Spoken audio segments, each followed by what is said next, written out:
Hiya. Hi.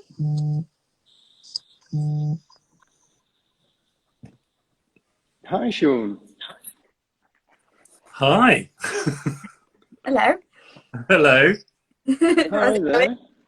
I kind of sound surprised that the technology's worked, but I shouldn't be. I'm holding my breath a minute. You just got to wait for Eva to join us. It's so nice to see you both. You too. Is the sound okay? Yes, great. Good, my end, yeah. I love it when there's a pause.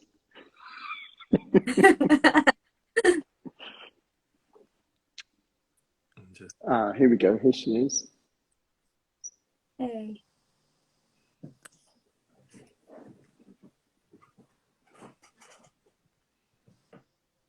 Oh. Hello. Oh, Hey. hi there. How are you? I'm good, thanks. How are you guys? Great. Yeah, I think so. It's maybe a tiny bit Yeah, all delayed. good. Yeah, there seems to be a slight delay on everything. So, but hello and welcome to Oriel Davis, Croeso Oriel Davis, Steffan Jones Hughes, dwi cyfarwyddwr or Oriel Davis. I'm Steffan Jones Hughes. I'm the director of Oriel Davis. Welcome everyone. We're joined this afternoon by three artists who are in our current exhibition here at the gallery. I should say that thank you so much for everyone who's joined so far. It's really nice to see so many people with us, but also just to say that sometime at the end, there may be a bit of time for us to answer some of the questions, but we're just gonna go through a kind of quite informal conversational chat up until that point. So without more ado, I'll just introduce everyone in the room. And so we've got Seán Vicary, who is an artist who works with animation. We have Gemma Greenhope, who is an animator and illustrator, and we have Efa Blosse-Mason, who is a filmmaker. And they all work with animation. So that's kind of what this conversation is about. We've kind of brought together, so within the context of the exhibition, we're currently showing, we have a loan from the National Gallery, which is of a portrait of Rembrandt's wife, Saskia, from 1635. And within the context of that, I've curated two exhibitions that explore different aspects of Rembrandt. So they're kind of subtitled Responding to Rembrandt. And one is a portrait exhibition and the other is Blodeuwedd in Arcadia. And the three people who are here today are all within the Blodeuwedd in Arcadia aspect of the exhibition. And I'm sitting in the gallery in the midst of the magical forest that we've created by Layla Robinson. And it's kind of surrounded by different aspects to create a sense of Arcadia. So that's where we are, and the exhibition runs until the 29th of June. So if you want to come and see it, I'm currently sitting, reclining on a beanbag in a clearing in the forest. So without more ado, hi everyone, it's really nice to see you. Can we just maybe start with a bit about what techniques you use within animation? Because obviously that's a really good, that kind of gives us a sense of what kind of artist you are. So if we start with you, Seán. Oh, okay. Gosh, there's a question. So I use a lot of different techniques, but for the most part, and certainly in the work that's kind of playing in the forest behind you, I use stop motion. and I that's because I like to work with found objects, and this so and it's that came out of my painting practice and etc. So stop motion, and I use a kind of mixture of stop motion and with found objects and digital compositing, which is kind of like animated Photoshop for those people who kind of so I will film kind of live action video, and then I'll kind of work with objects and animate them in a kind of frame by frame stop motion way, and then I'll composite that together, and then I might kind of add other things over the top of it. So it's kind of like a multi collage stuff, hybrid analog and digital, if that makes sense. That's brilliant. How about you, Eva? What processes do you use? What techniques and processes do you use? I do mine like 2D drawings, but digitally using a software called TV Paint. Okay, and Gemma? I use a mix of different techniques, especially in the film that's playing there with you now. I use a bit of stop motion. Yeah, that's the one. I can see my friend Lydia's face in there. Yeah, a bit of stop motion, a bit of 2D, like some hand drawn, cut paper, like live action. Like I like to use a lot of different techniques. Sometimes all within one project, or like sometimes I'll stick to just one. Yeah, it depends on what the video is really. But I really wanted to use a lot of different techniques for that one. Amazing. Yeah, it has that kind of multi-layered collage thing going on, doesn't it? It's really well, they're all fantastic films, I have to say. So what drew you into animation? You know, what made you want to use animation within your work? How did that come about? And if we start again with you, Gemma, this time. Yeah, sure. Well, I mean, I've always been into drawing, but yeah, didn't really kind of think about animation until later. But yeah, I was always drawing all my life, and sort of had an attachment to things as well. Like I've always thought that objects have feelings, so stop motion is kind of natural progression from that. I think like on my foundation, I remember watching Jan Svankmajer film and just being like, whoa, this is incredible. And yeah, but then my BA was illustration and animation, and I love illustration too, so I kind of stuck with that pathway, and then right at the end got really enthusiastic about animation, and like all the potential for experimentation with it and stuff. So a lot of the learning came right at the end, and then like throughout my career as well, I've still been learning different techniques as things keep changing. I think that's always the way, isn't it? You know, as artists or creators, we're always learning new things, and new things come along, and they kind of change the whole way that we approach our making process, whatever that might be. So yeah, that's fantastic. Thank you. Eva, how about you? How did you come to animation? What made you want to work in this field? I think what I really love about animation is like possibilities, and that you can go like really crazy and surreal, and I think it like really taps into like the dream world.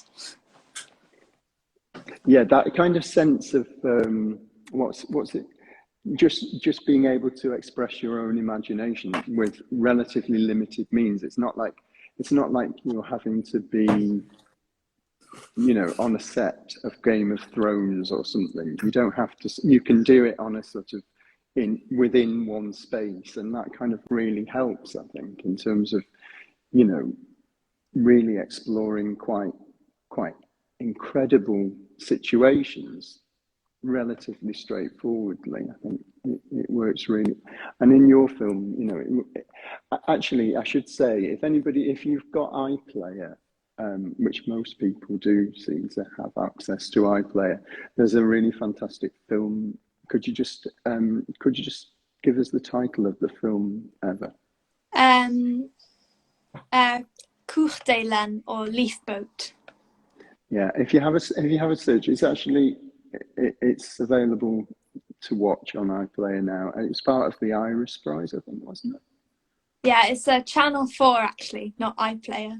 No, I know it's Channel 4, but you can access it via iPlayer because you can access it on F4C. Yeah. I was a bit worried there.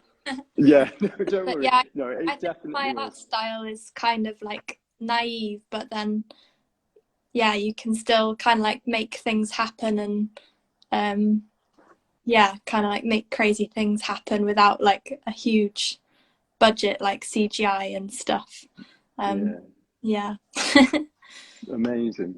And Seán, how about you? What's your kind of route into animation? I think I always loved animation. You know, I always thought it was, you know, right from as long as I can remember. Kind of, you know, I grew up in the kind of 70s, so you had that wonderful diet of Oliver Postgate, the Clangers, and Bagpuss, and you know, on one side, and on the other was all kind of Ray Harryhausen and those Jason and the Argonauts and kind of Sinbad and all, and I loved it, and I always wanted to be an animator, and you know, but we were kind of poor, so we didn't have. I couldn't have access to equipment. I didn't have a camera or a cine camera or anything. So I'd make little kind of plasticine models and sets and these kind of dioramas and, you know, and act them out and make flip books and things. But it kind of fell by the wayside, and I ended up going to do fine art painting, which I loved, you know, really, I love painting. And I kind of, and the weird thing was that, because I grew up in kind of on the Shropshire Palace border, and I went and did painting in Newcastle, you know, as far north as you can kind of get without going to Scotland. Not that, you know, not that there's something wrong with Scotland, I'd love to go, but it was just tucked away, you know, try something different. And I found I had a real problem because my practice was kind of landscape based, and I had this real problem trying to kind of establish a studio practice. I couldn't, you know, I could work fine in the landscape, but not so much in the studio. So I started going out into the landscape and working with found objects, and then bringing those back into the studio and making assemblages, which I then painted kind of pictures of. And kind of over time, the assemblages got more and more complicated and kind of built things, you know, and then I'd be painting pictures of them. And I kept thinking, wouldn't it be great if these assemblages moved? And then I picked up a bunch of kind of like Super 8 first, cheap in a junk shop, and then some 16mm, and started kind of just playing and projecting things onto the assemblages and working with the objects. And that kind of coincided, luckily, with that kind of digital democratization of the creative process that happened for because, I mean, to make animation stuff was really expensive. You know, there was like, you couldn't, I mean, you could kind of like 16mm, etc. But it needed a lot of kit and a lot of investment. But in the 90s with you know, software and the kind of Macs and that kind of desktop digital revolution, it suddenly became, you know, really affordable, and all the colleges were doing it and stuff. So I kind of just embraced that, but it was very much a transition from kind of like a painting practice to an animation practice through those kind of making of objects and wanting to see the magic of those objects come to life.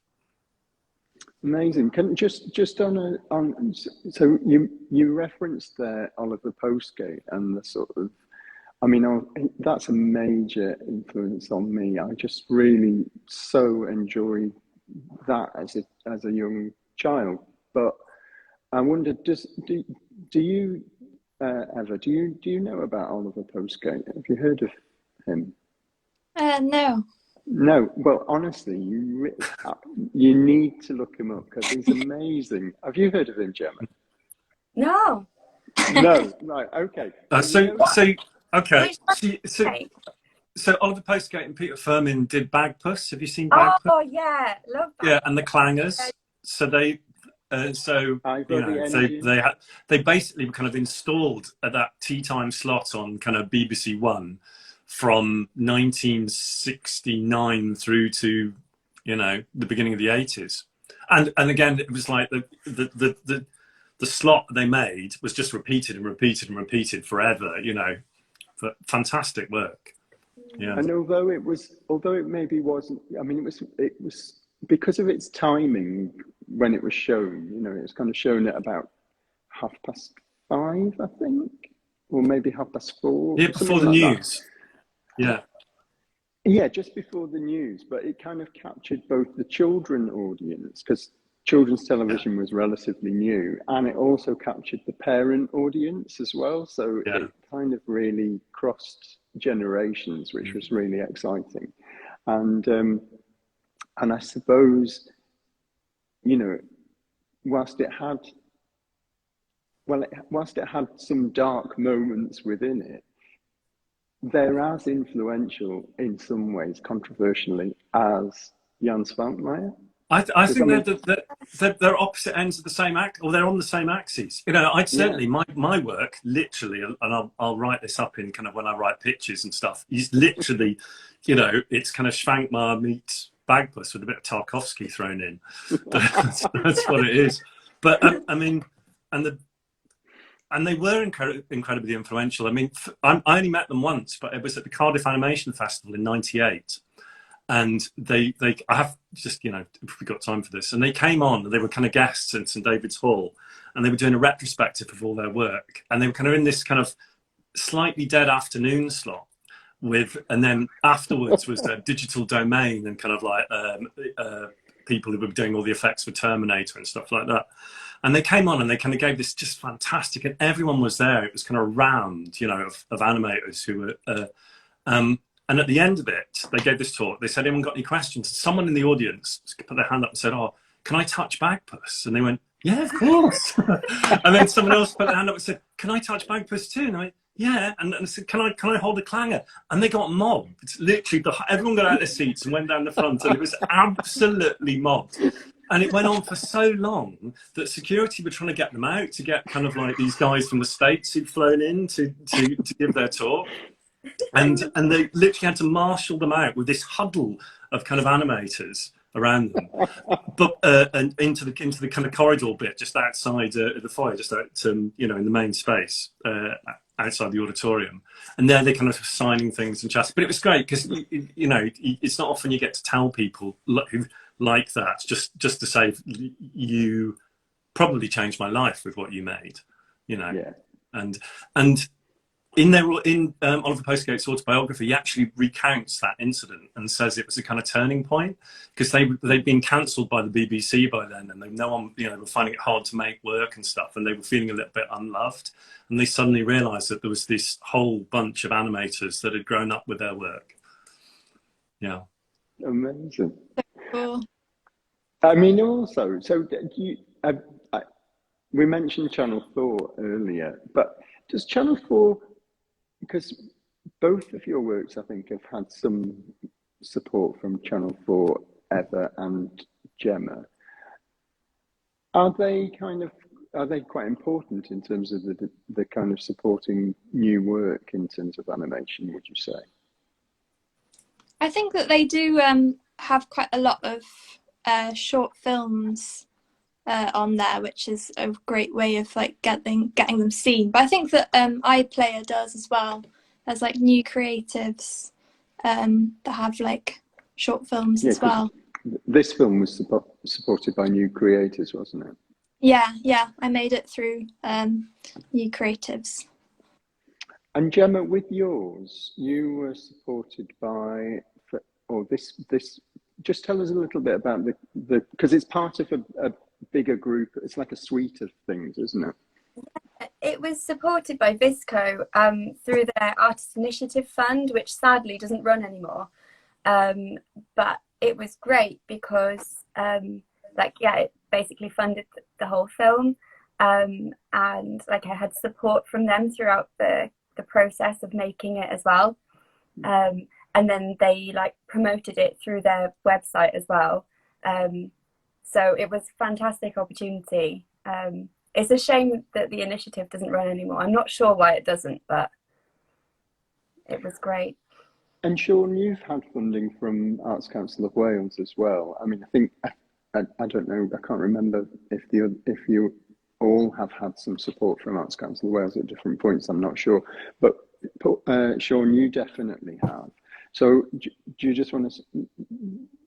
I'd like to say something about Channel 4 because, you know, Channel 4, I've had work commissioned and broadcast by Channel 4 in both S4C and Channel 4.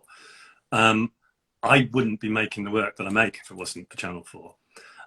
They had spearheaded kind of, you know, this fantastic slate of experimental animation in the 90s that was a lot of it led by Animate Projects, who I've worked with quite a few times, which is Gary Thomas and Abigail Addison, who are real champions. And you know, I saw Schwankmar on Channel 4 when I was learning my, you know, but it also introduced me to all this other work that kind of stuff that came out of the Royal College of Art, and, you know, people like Tim Webb and Stuart Hilton, and it's just Sarah Cox, and there's just this fantastic kind of array. And I realised then that you know that there's this other kind of animation that's arty and experimental that's kind of really felt for me. And Channel 4 were broadcasting it and commissioning it and being really kind of proactive. And although that kind of slate that doesn't exist anymore, they've put a lot into kind of random acts. So you know, I had a random act which was brilliant, and it was I did a kind of Welsh language English language version. So you know, it was. So I think they're really important. Of course, there's a political edge to this that I'm not, you know, but I think it would be a real shame if Channel 4, whose remit and way of existence actually supports all these kind of independent production companies and, you know, and these small bespoke animation studios that make work for them, was then kind of ripped apart and farmed out. You know, Channel 4 literally created a kind of ecosystem of kind of small independent animation production people. Well, and film generally. And film, yeah. But I mean, just, you know, but yeah, certainly animation. Yeah, amazing. So I guess we didn't say anything about Arts Council of Wales. So maybe just tell us about how you've had support from them as well, Sean. Oh, sorry, I missed that. You froze a little bit, Stefan. Sorry, Arts Council. The Arts Council, yeah, they've been great. I mean, that's been really nice in that for a long time, kind of making the kind of work that I make fell between two things. The Arts Council were like, well, you shouldn't make this. You need to go and talk to the, you know, Film Cymru or Screen, or, you know, and I've made films with Screen, but it's not for kind of to make animation work, that kind of experiment, which is artists' moving image. It's kind of, you know, it firmly comes under the umbrella of artists' moving image, playing with kind of experimental animation, and it's kind of accepted now. But, you know, 10 years ago, maybe 14 years ago, it was kind of much harder to do that. But ACW have really championed what I do, so I take my hat off to them. They've been fantastic and really get it too. So that I find is kind of yeah. Thank you. Well, you know, likewise, you know, I think you know, this exhibition wouldn't be happening without the support of Arts Council of Wales either. So, you know, it's amazing how far so little can be spread, actually, and how much impact it can have on so many different people. And that also links back to the conversation about mainstream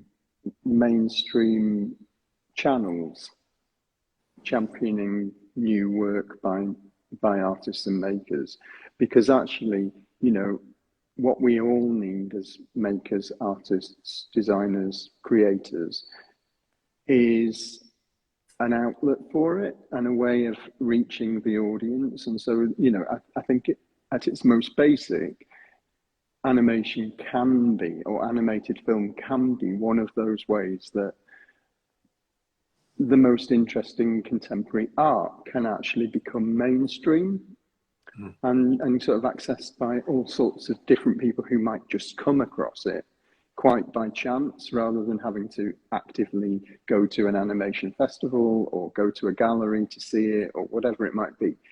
Having that option to show things either on the internet or on television is a really interesting one. But this is I've kind of strayed slightly into a completely different field. So in terms of the work for this exhibition, obviously we are I've selected work that is connected to Bloodewedd, and maybe if we could just have a little bit of a conversation about what drew you to the subject matter of Bloodewedd. So perhaps could we start with you, Efa, this time, please? Yeah, so I collaborated with a poet on this project called Hanan Issa, and we were kind of discussing like at the end of the story, Bloodewedd is like banished and punished. She's not allowed to show her face in daylight, and we were kind of thinking like, what if she was immortal and she was like the guardian of women at night? And just like, yeah, we just had quite a lot of like conversations about city spaces and like nighttime spaces for women, basically. And that's what sort of inspired the project. That's so interesting. And then, so Gemma, what about you? What drew you to Bloodewedd? Well, I mean, I've always had a sort of, well, from like, you know, reading the Mabinogion in school, kind of like a fascination with those stories and like how surreal they are. But there's something about Bloodewed's story is really sad. It's like she got punished for having any kind of agency, and she was like created for someone, and then when she had her own desires, she got punished for it. So like I found that really interesting. But like the Bloodewedd film that I made is like part of 3. So it's like a set of 3, and they all focus on like female characters from the Mabinogion. It tells sort of the stories, but they're named after those characters. And I really wanted to explore, like, because of they come from an oral tradition, and like the storytellers would often stand in the place and like refer to the place where the story was set. So I wanted to try and do that a bit as well, and like go to the places that are mentioned in Bloodewedd, where the castle was, and take photos and like take the colour palettes from the landscape there, and like try and recreate that sense of the place in the story, and like the flowers that were used, and yeah, sort of retell it. That's fascinating. And then, so Seán, how about you? What was it for you? Well, I came at it from a slightly different angle, in that it was through the work of Alan Garner and the Owl Service. So, which, and the piece that I've got in the exhibition was kind of part of the deep mapping project. Well, it started off as part of a deep mapping project, but it's kind of grown since then. But which was about mapping English language novels set in Wales onto the landscape where they were set or written, and working with kind of professors in geography from Cardiff University and in literature from Swansea University. And they kind of approached me and said, do you want to make a piece of work? And I was going to say no, because I had a Creative Wales award and I was going to make my own stuff. But when they said, do you want to work with the Owl Service? I was kind of, absolutely, because I mean, the Owl Service was, I've always loved Alan Garner's work, which is kind of like almost like, as well as being incredibly transformative and magical, and, you know, there's such a great feeling of place in his work. And the Owl Service was how I was introduced to the Mabinogion at the age of about 5, you know, watching. And it wasn't, I was too young for the book, because he wrote a lot of other kind of kids books for young, you know, young children fantasy stuff, but the owl service is really weird. It's like David Lynch, and the TV series is, it's which again, it's another of those ones in that tea time slot. And kind of my mum stuck me down in front of it, thinking, "Oh, you'll like this. It's by Alan Garner," and it's the kind of like so it's made in 1960. The book was written in 67, and the TV series was made in 69 and shown in 70. You can actually, and it was a contemporary updating of. Sorry, you can still find it. It's all on YouTube. Yeah. It's on YouTube. And it's like an updating of the Blodeuwydd myth that set in Llanymowddwy, in the valley in Llanymowddwy, and it was all shot on location, and it was all written there, and there's a wealth of stuff about it that's kind of, it's very cult, that we just haven't got time to go into. But so I had something that had traumatized me in childhood that I could then revisit, and also it had been my introduction to the Mabinogion, and the story of Blodeuwydd had been through that kind of that TV series, and then I read the novel, and then I read the Mabinogion, and there's something about magical transformation in there that's really interesting, and it's like, and Garner picks up on the stuff that you were just saying, Gemma, about that idea. There's a bit in the book where one of the characters kind of says, she was made for her lord, and no one's asking if she wanted to be made, and it's bitter twisting to be shut up with someone who you're not very liking, and they say, I often think she longs for when she was flowers on the mountain, and it's making her cruel like the roses growing thorns, because this. So yeah, I feel like a piece of wild nature that has to become human, and then she doesn't really fit in, and she has to kind of return back into nature again in the owl. And so I wanted to go and work, and so I spent kind of 2 years working in the valley where it was all filmed, and speaking to people who and written, and revisiting all the kind of places, and as a kind of deep mapping exercise. But it was really it was kind of like psychogeography as well. It was really interesting, and for me, what Garner picks out of Blodeuwydd is this kind of landscape with agency, like a sentient landscape, so that you have this kind of valley that every part of it is alive in a sense, and there's a kind of channeling of energy and metamorphosis in there, which and it's very eerie, and it's quite which for me is all kind of the things that I'm interested in a way, also as a kind of mirror for kind of contemporary anxieties as well. I mean, we live in strange times, and these kind of things have more currency, when you live in strange times, in turbulent times as we are, then kind of the magical and the eerie, and people kind of tend to look for them to kind of as a vehicle for reassembling and representing kind of contemporary anxieties, I think. Absolutely. No, absolutely. I think that's really interesting. So I guess we should start to think about, if anybody that's watching wants to ask any questions, now is a good time to put them in the chat.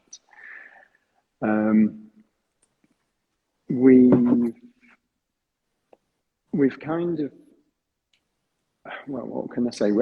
Actually, all that we've been talking about is so totally relevant in terms of, the reason it's relevant to the painting is because the Rembrandt, Saskia, is dressed in Arcadian costume, but for a long time, so she's actually already dressed up. So she's in disguise, in effect. She's kind of dressed up.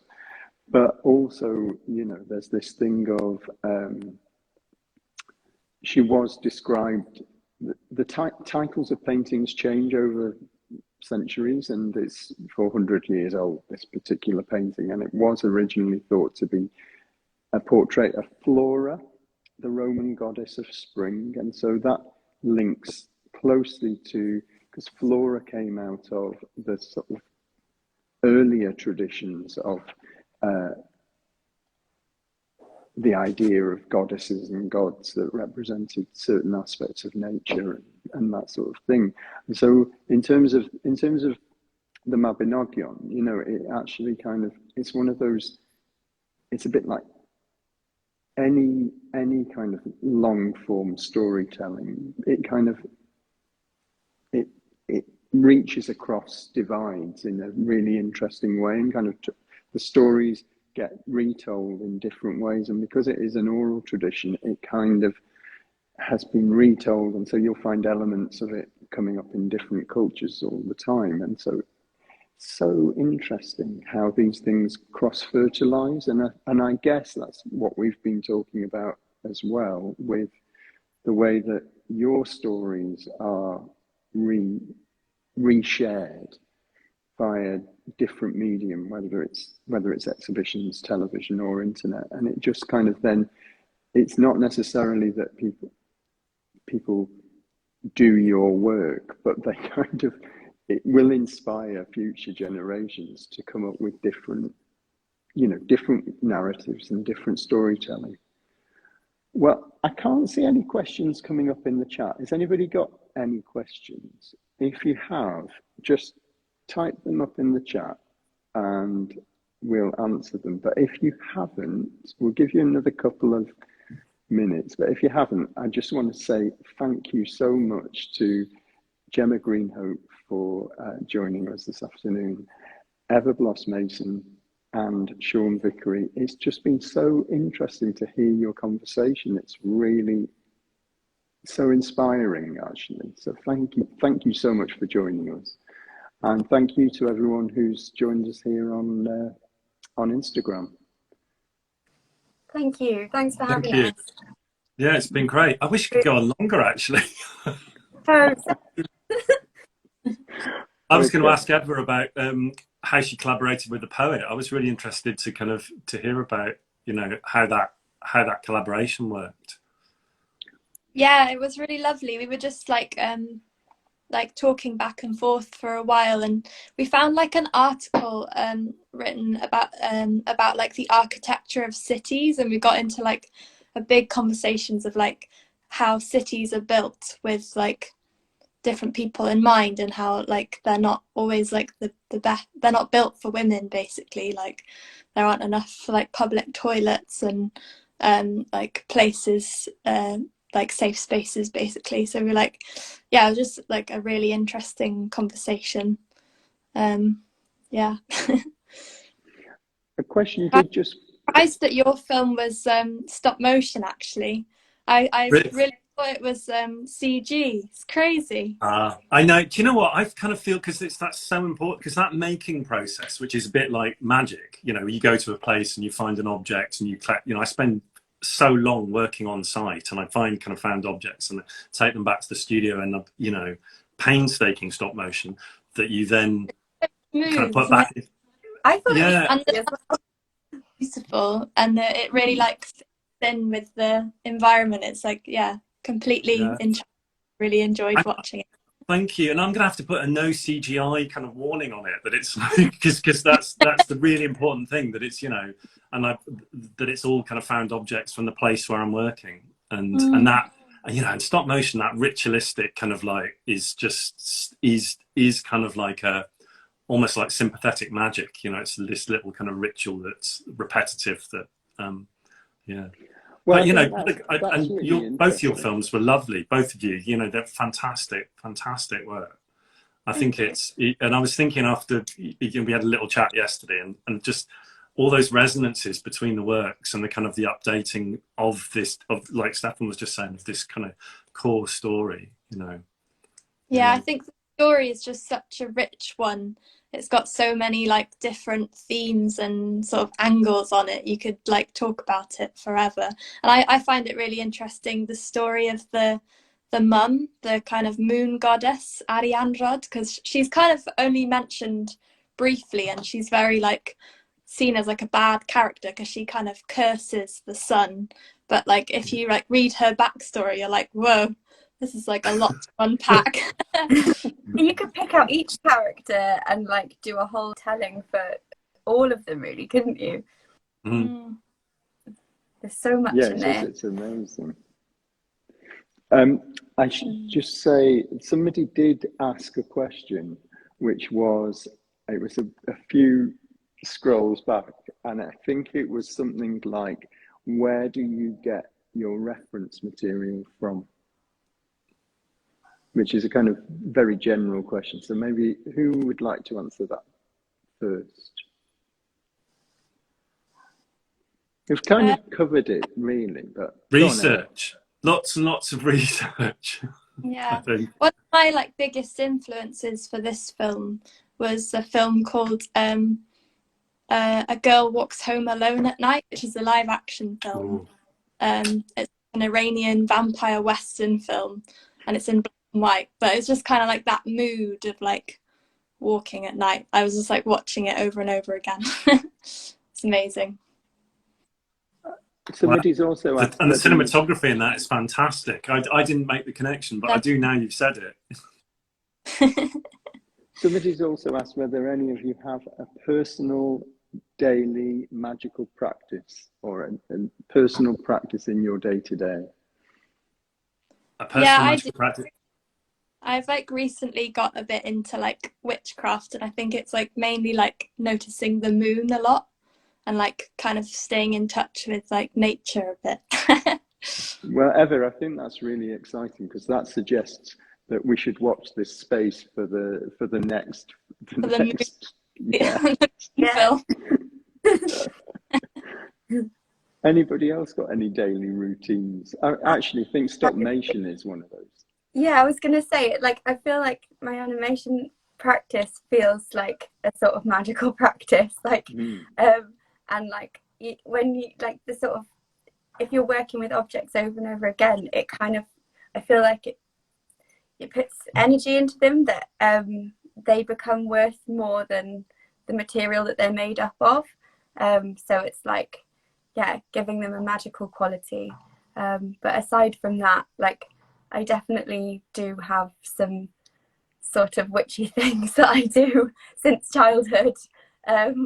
Like, yeah, and I used to play with tarot cards as a child as well. So, and then into adulthood, I got into like reading them and stuff. I would call that magical practice.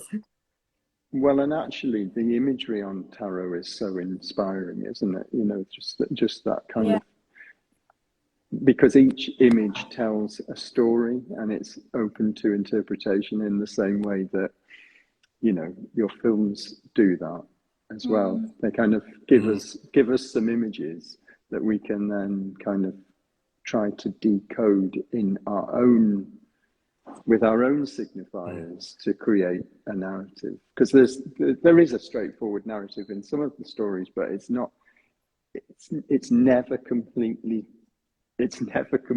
told, if you see what I mean. It's kind of adapted and passed on as well, and like redrawn and added to in a similar way, I guess. Yeah. And I mean, the magic thing is something that I've certainly moved towards. And you know, and it's consciously come up in what I do. I mean, I'm not a practicing magician, but it's consciously, you know, and I have researched, you know, books of, I've been looking at kind of, you know, things in that realm. Yeah, kind of, you know, there was some, and speaking to practitioners who do have a kind of a magical practice, because it kind of, there's this weird, so for me it's like, you know, artists are very good at shoving things together, aren't they, that kind of like two disparate things and making juxtapositions.